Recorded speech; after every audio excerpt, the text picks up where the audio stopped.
요한복음 13장 34절과 5절 말씀, 우리 두 절 말씀인데 소리를 내셔서 한 목소리로 같이 봉독을 하시도록 하겠습니다. 요한복음 13장에 있는 말씀 34절부터 봅니다. 새 생명을 너희에게 주노니 서로 사랑하라. 내가 너희를 사랑한 것 같이 너희도 서로 사랑하라. 너희가 서로 사랑하면 이로써 모든 사람이 너희가 내 제자인 줄 알리라. 아멘. 우리가 신앙생활 하는 데 있어서 삶에 주어진 기준이 있습니다. 가장 근본적인 기준이라고 하면 신구약 성경 통틀어서 10계명을 이야기할 수 있을 것입니다. 10계명은 하나님께서 우리 믿는 사람들에게, 당신의 백성에게 허락을 해 주신 계명입니다. 이것은 명령입니다. 법입니다. 우리가 지켜야 하는 이런 것입니다. 인간으로 살아가면서 가장 기본적인 삶의 어떤 규칙, 원칙을 우리에게 주신 것입니다. 10계명은 크게 두 내용을 담고 있습니다. 하나는 우리 사람과 하나님 사이의 관계에 대한 것입니다. 우리가 하나님 앞에서 피조물임을 깨닫고 창조주가 되시는, 우리의 주인이 되시는 하나님 앞에서 하나님 앞에 어떤 삶을 올려드리며 살아야 할 것인가, 하나님 앞에서 하나님을 어떻게 예배해야 할 것인가에 관한 것입니다. 두 번째 부분은 우리가 세상에서 살아가면서 이 시대를 함께 살아가고 있는 이웃들과 다른 사람들과 어떤 관계를 가지면서 살아가야 할 것인가. 여러분들, 이 10계명의 가장 기본적이고 원칙적인 내용들을 우리에게 가르쳐 주고 있습니다. 그런데 물론 인생 살아가면서 하나님 앞에서 하나님과의 신앙생활, 하나님과의 관계 잘 만들어가고 이웃들과의 바른 관계를 만들어가는 것, 그것이 어떻게 10개의 조항으로 다 마무리가 될 수가 있겠습니까? 우리가 살려면 필요한 조항들이 10개가 아니라 10,000개, 10만 개 필요하게 될 것입니다. 그러나 그럼에도 불구하고 이 10계명은 가장 기본적인 원칙들을 우리에게 알려주는 그런 역할을 해주고 있습니다. 10계명 이후에 많은 법들이 생겨났습니다. 물론 법 가운데는 10계명 이전에 이 지구상에 살고 있던 사람들에 의해서 만들어진 법들도 있습니다. 지금도 우리가 잘 알고 있는 법들 가운데는 구약 성경 이전에 나온 법 가운데 이에는 이, 눈에는 눈이라고 하는 법이 있습니다. 이건 아주 고전에 속하는 법입니다. 세상 법은 다 이런 원칙입니다. 당한 대로 되돌려주고, 우리가 또 한 것이 있으면 그것에 상응하는 어떤 대가를 치러야 한다. 받을 것이 있으면 받고 줄 것이 있으면 주어라.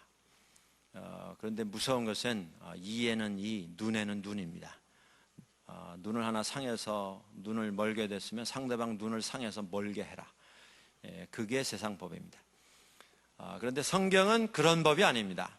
하나님 앞에서 우리가 어떻게 하면 하나님 믿는 사람으로 하나님을 예배할 것인가, 하나님 믿는 사람으로 어떻게 하면 이웃들 간에 아름다운 삶을 살아갈 것인가. 오늘도 세상에는 법이라는 것이 있습니다. 이 법은 사람을 보호하기 위해서 사람들이 만들어 놓은 것입니다.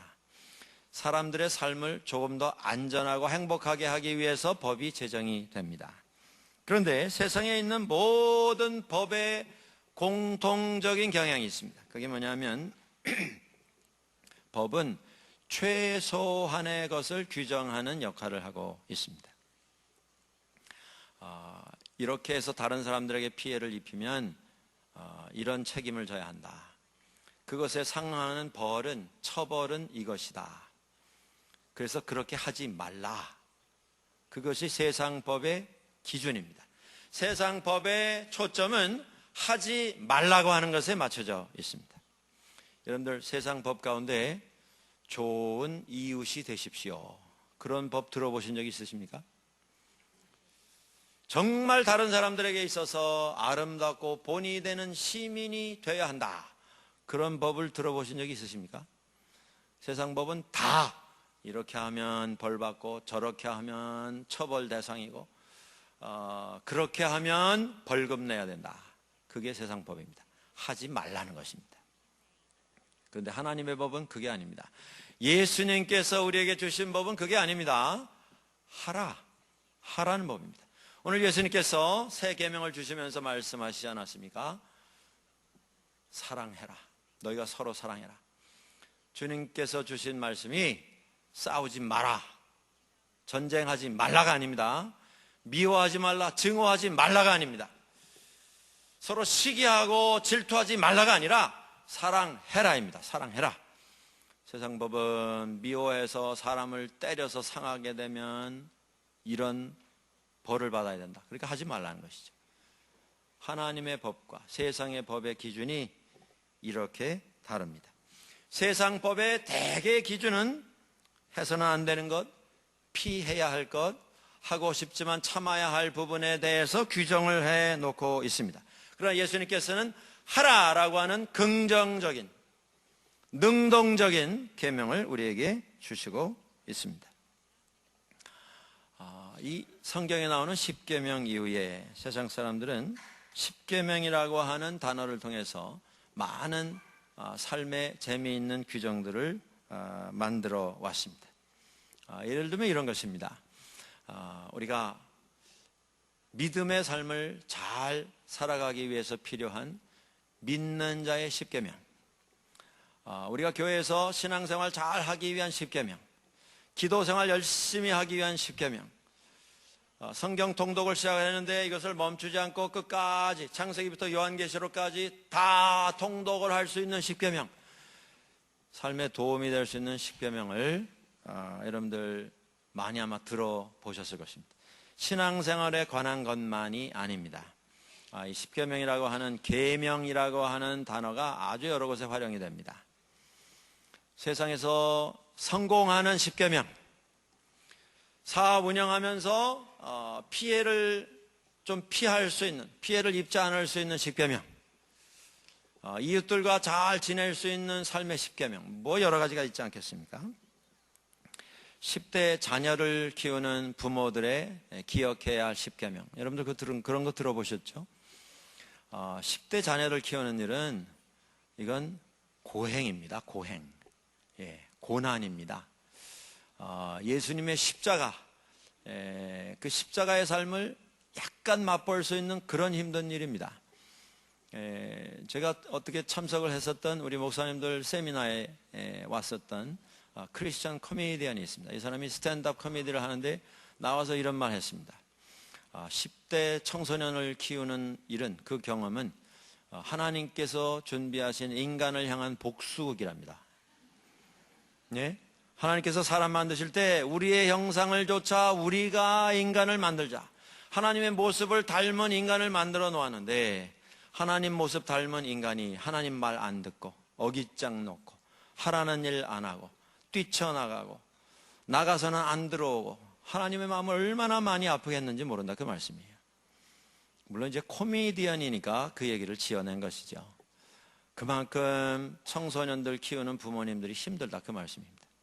그런데 그런 부모들에게 있어서 청소년을 키우는 부모들의 십계명, 도움을 받을 수 있는 그런 내용들이 아니겠습니까? 뭐 여러 가지 내용이 있는 것을 오늘 들어보셨을 것입니다. 도시에서 운전할 때 많은 어떤 사고가 일어나고, 그래서 거기에서 오는 어떤 정신적인 스트레스, 운전자들을 위한 십계명, 별게 다 있습니다, 여러분들.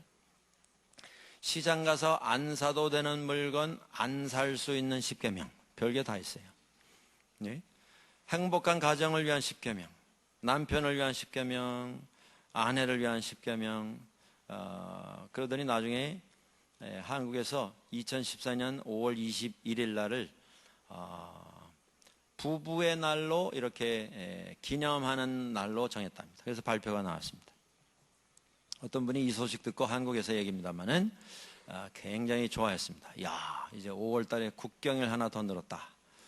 근데 그 잘 들으셔야죠. 그날은 기념일이랍니다. 부부의 날.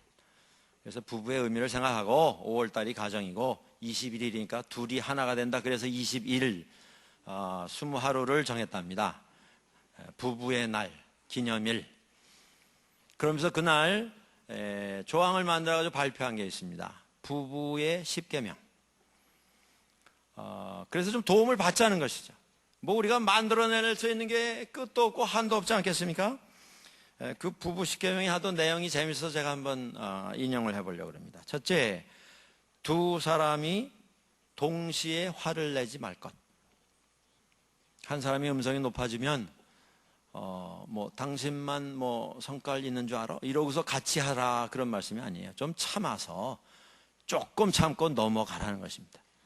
뭐 당신만 화나? 뭐 나는 뭐 성질이 없어서 이러고 있는 줄 알아? 이렇게 하지 말라는 것이죠.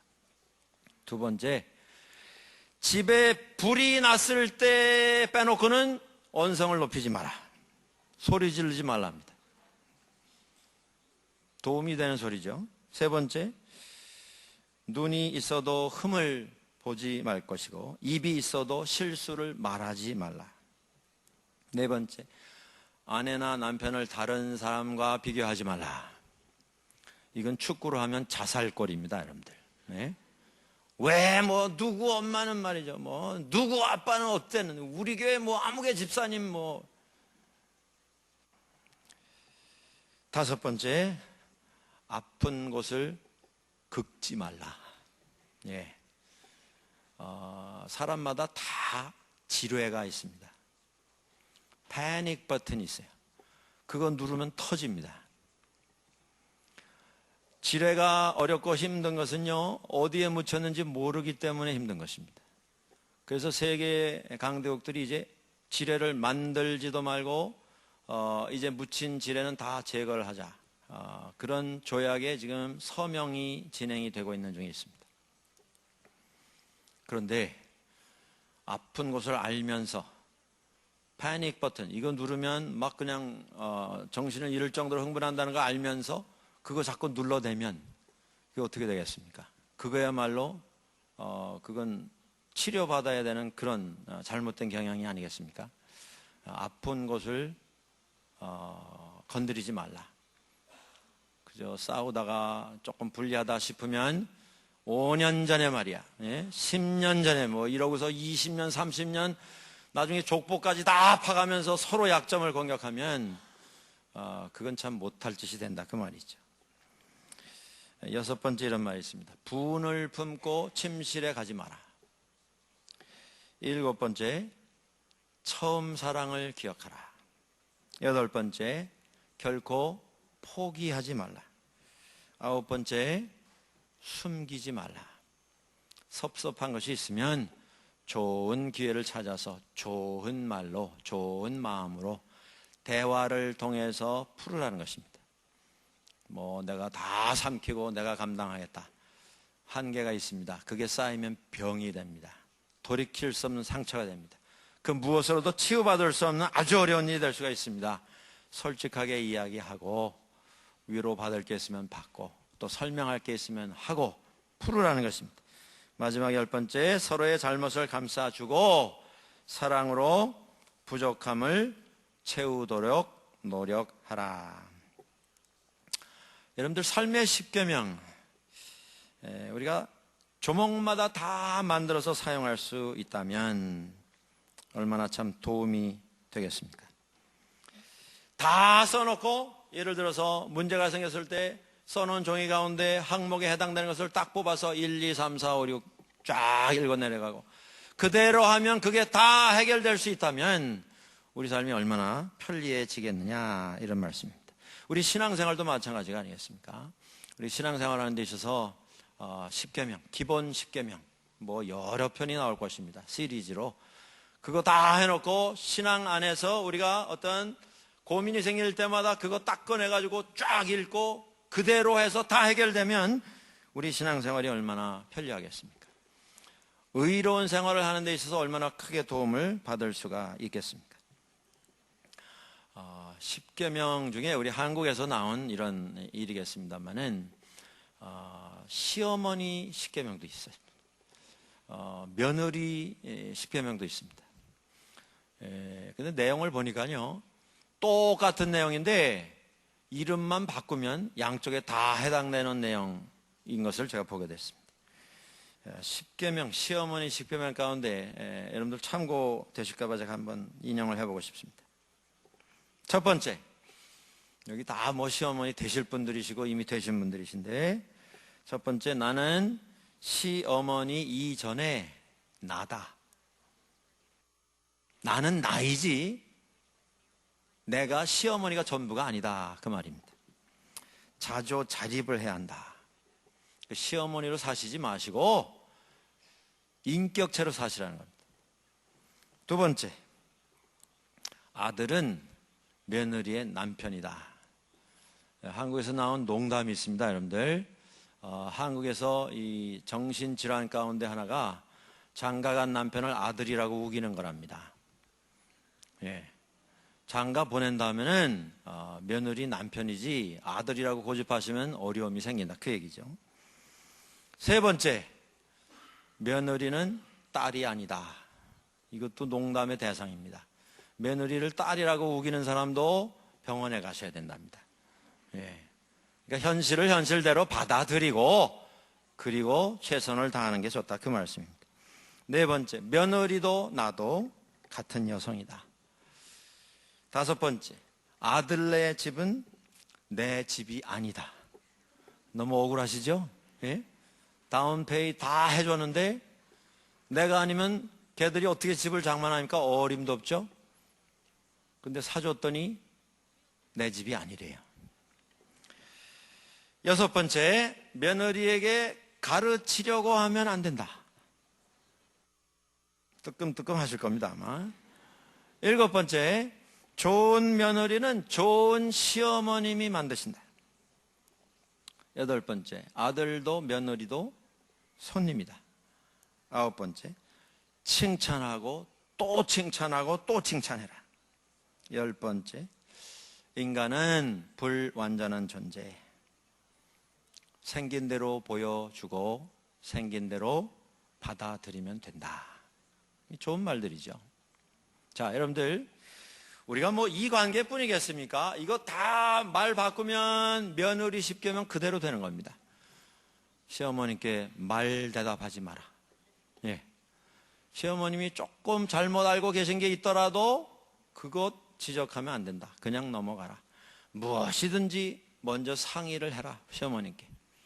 그리고 시어머님 말씀하시면 조금 마음에 덜 차더라도 그냥 받아들이고 순종해라. 다 똑같은 얘기입니다. 우리가 삶 속에 교회 안에서도 마찬가지가 아니겠습니까? 어떤 이슈가 생길 때마다 그것에 대한 십계명 우리가 다 만들어 놓고 준비해 놨다가 그때마다 뽑아 쓸 수 있으면 얼마나 편리하겠는가라고 하는 것입니다. 그러면 삶에 문제가 하나도 없을 것 같지 않습니까? 그런데 오늘 예수님께서 제자들에게 내가 너에게 새 계명을 준다. 이제까지 십계명에 의해서 구약시대가 진행이 되어 왔는데 예수님께서 그의 사역의 마지막 부분에 이제 십자가를 앞두시고 제자들과 자리를 마지막으로 함께한 그 장소에서 예수님께서 그들에게 주신 계명입니다. 서로 사랑해라. 근데 여러분들, 우리가 현대사회는요, 뭐든지 이렇게 조목조목 다 이론적으로 갖춰 놓는 것이 합리화되어 있는, 그것이 기준이 되어서 받아들여지고 있는 그런 사회입니다. 그런데 이런 사회에 살고 있는 우리들에게 내가 새 계명을 주노니, 법도 하나님의 법입니다. 반드시 지켜야 하는 계명입니다. 그러면서 하시는 말씀이 서로 사랑해라. 얼마나 막연합니까, 여러분들? 주님께서 그렇게 말씀하시고 서로 사랑하는 사랑의 십계명에서 쭉 적어주셨으면 편할 수 있었겠죠. 1, 2, 3, 4. 그래서 사랑하는 거 그거 다 암기해가지고 그대로 하면 될 수 있다면 얼마나 편리했겠습니까? 그런데 주님께서 그렇게 하시지 않으셨습니다. 항상 법을 규정하는 그것이 주님께서 우리에게 사랑하라고 하는 제목을 허락하시고 거기에 대한 법 규정을 제정해 주시지 않은 것보다 법을 제정하는 것이 더 쉬운 것 같이 느껴지는 그런 경향들이 우리에게 있습니다. 문제가 바로 여기 있다, 그 말씀입니다. 예수님께서 왜 사랑하라 하시고는 거기에 대한 자세한 말씀을 하시지 아니하셨겠는가? 사랑은 법이 될 수 없기 때문입니다. 여러분들, 오늘 우리가 묻고 대답을 찾아야 할 질문이 여기에 있습니다. 사랑이 법이 될 수 있는가? 사랑해라 하셨는데 그 사랑을 우리가 어떻게 하면 사랑이고 어떻게 하면 사랑이 아닌 것이 되겠습니까? 어떻게 하면 합격이고 어떻게 하면 불합격이 되겠습니까? 그건 법으로 1, 2, 3, 4 규정해 놓고 그거 다 했다고 완전히 그 일을 이룬 것으로 평가할 수 있는 대상이 아니기 때문에 주님께서 그렇게 하신 것입니다. 오늘 우리 현대를 살아가는 그리스도인들의 문제가 여기에 있습니다. 우리들은 다 이론화, 체계화, 합리화하는 것을 좋아합니다. 그래서 믿음 생활을 해도 내가 하나부터 열까지 다 정해놓고 순서에 의해서 그 일을 진행하고 그것 하면 다 했다라고 생각을 하는 경향들이 우리에게 있다, 그 말씀입니다. 사랑도 마찬가지입니다. 다 규정을 해놓고 정확하게 분석을 해놓고 그대로 하면 사랑 다 한 것처럼 착각을 하는 경향들이 있습니다. 사랑은 아무리 해도 다 할 수가 없는 것이 사랑입니다. 하나님께서 우리를 사랑하실 때 끝없는 사랑, 한이 없는 사랑으로 우리를 사랑하셨습니다. 그렇게 사랑하라 우리에게 말씀을 해주고 계신 것입니다. 그 사랑 다 이루기 위해서 사랑의 10계명 정해 주셨으면 더 쉬울 수 있을 것 같았는데 주님은 그렇게 하시지 않고 우리 각자가 우리가 처한 위치에서 상황 속에서 최선을 다해서 사랑하는 것이 하나님께서 예수 그리스도를 통해서 우리에게 보여주신 사랑을 실천하는 일임을 우리에게 말씀을 해 주신 것입니다. 얼만큼 사랑해야 사랑인가? 그게 아니라 내가 정말 주님의 사랑을 깨닫고 그 주님의 사랑에 감사하는 마음으로 최선을 다한다면 그게 예수님께서 우리에게 기대하시는 사랑의 분량이 되는 것입니다. 그런데 어떻습니까, 여러분들? 우리는 그렇게 하고 있습니까? 상황은 다 다릅니다. 분량도 다를 수 있고 차원도 다를 수 있습니다. 그러나 이제 내가 살아가고 있는 내 삶의 현장에서 내가 어떻게 주님의 사랑을 가지고 사랑할 것인가? 그건 내가 풀어야 할 나의 숙제인 것입니다. 요새 세상에서 사랑이라고 하는 것이 너무 많은 것을 규정하는 단어가 되고 있기 때문에 여기까지가 예수님 말씀하신 사랑이다, 이렇게 딱 금을 긋는다고 하는 것은 거의 불가능해 보입니다. 우리가 세상 살아가면서 사랑하는 것이 얼마나 많이 있습니까? 우리는 안전한 것을 사랑합니다. 편안한 것을 사랑합니다. 편리한 것을 사랑합니다. 버트란트 러셀은 그의 수필 가운데 이런 말을 썼습니다. 현대 사회를 살아가는 현대인들은 이 컴포트라고 하는 편안함, 안락함, 그것을 추구하는 이런 사회 속에서 살고 있는데 그는 예견을 했습니다.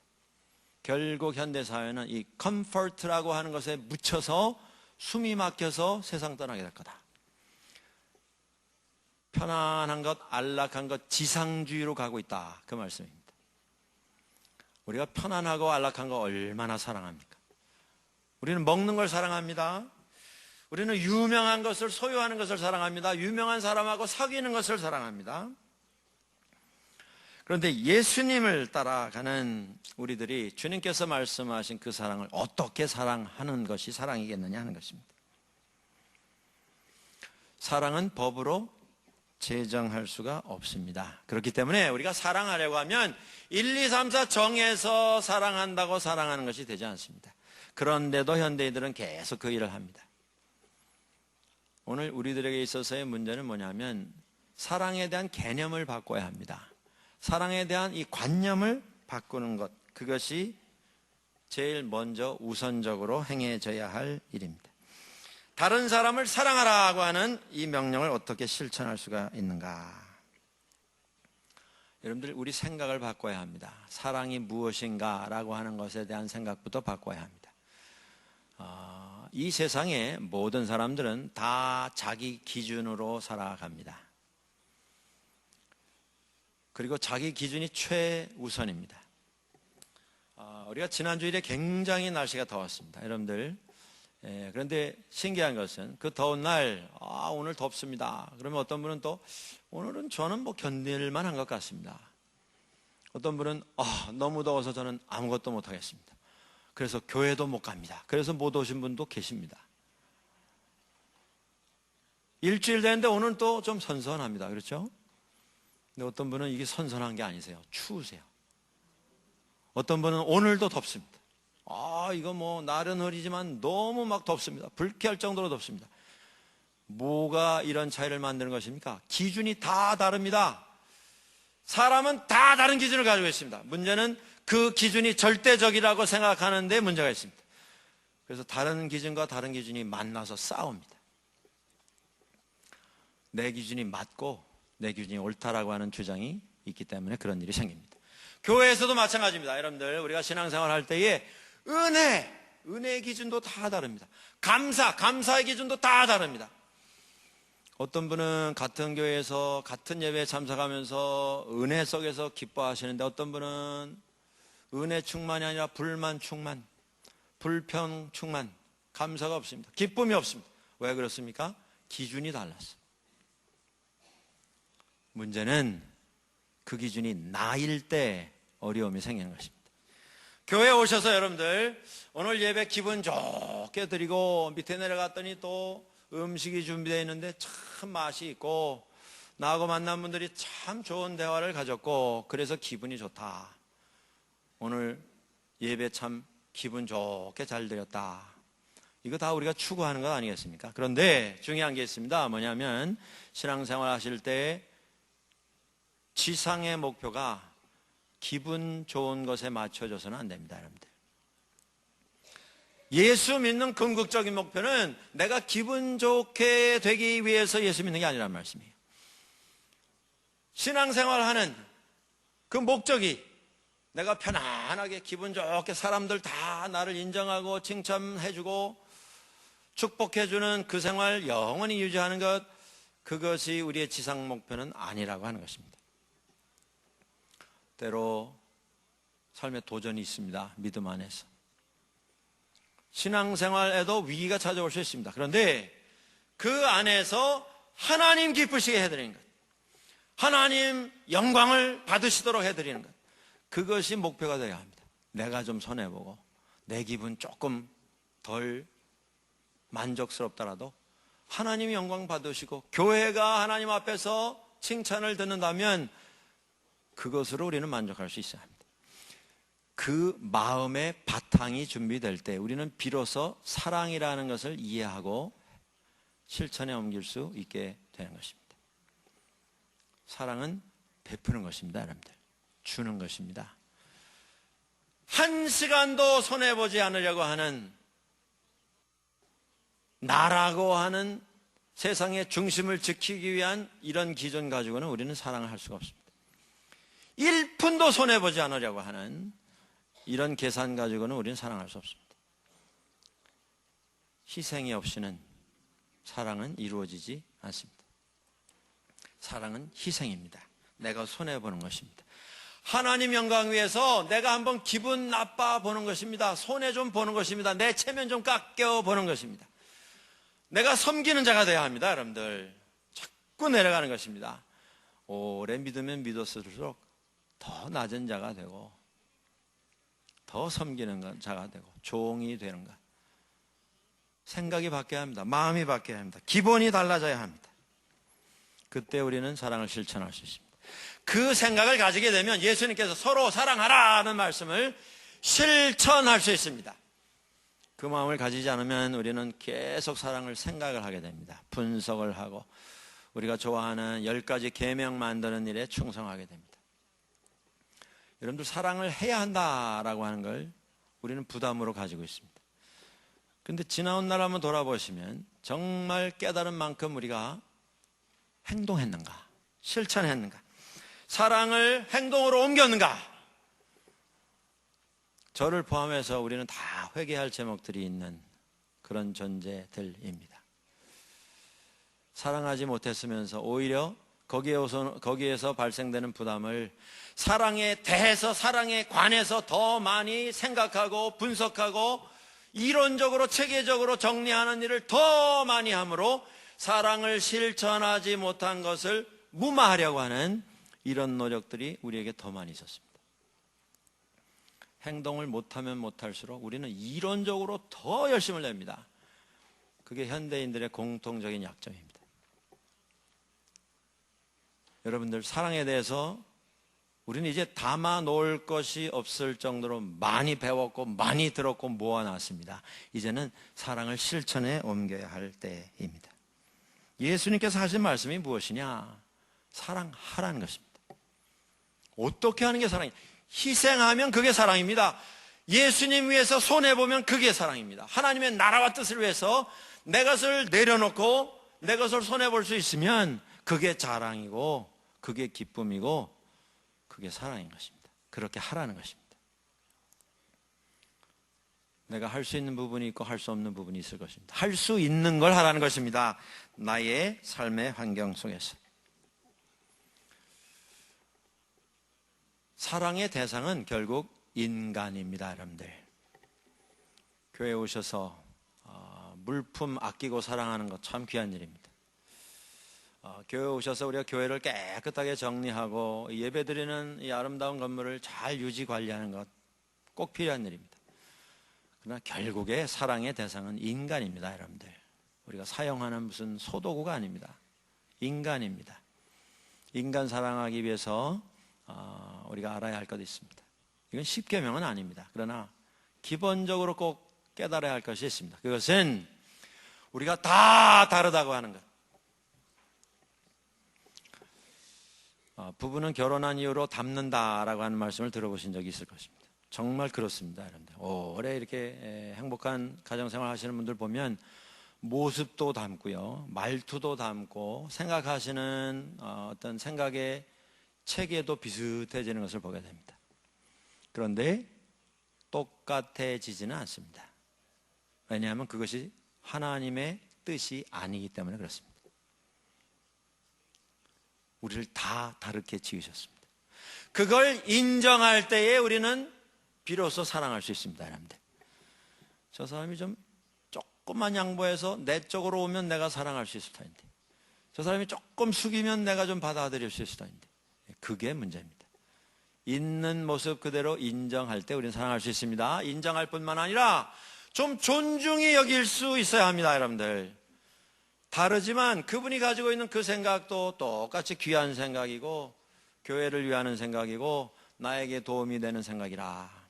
물론 양쪽에 그런 마음이 다 있어야 하겠습니다만은 존중히 여기는 마음이 있을 때 우리는 사랑할 수 있습니다.